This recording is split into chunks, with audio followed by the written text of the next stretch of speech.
Is your Thrustmaster T80 steering wheel acting like a stubborn mule and refusing to cooperate? Let's whip it back into shape in just a minute and a half. First things first, unplug the USB cable from your computer. This is like hitting the reset button on the wheel's communication. Now, flip the wheel over. Check for any loose screws or access panels. Tighten any you find. Sometimes a wobbly connection can cause issues.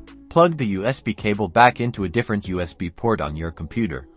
A different port can sometimes resolve driver conflicts. Next, go to your device manager.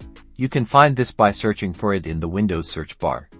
Expand the Human Interface Devices section. Look for your Thrustmaster T80 or any similar device listed.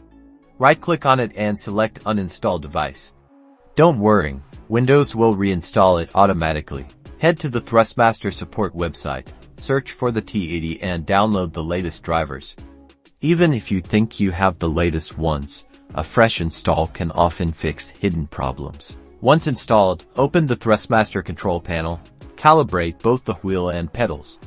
This ensures the software properly recognizes the range of motion. And that's it.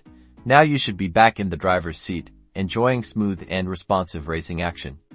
If these steps didn't solve your issue, consider checking the Thrustmaster website for more advanced troubleshooting or contacting their support team. Happy racing!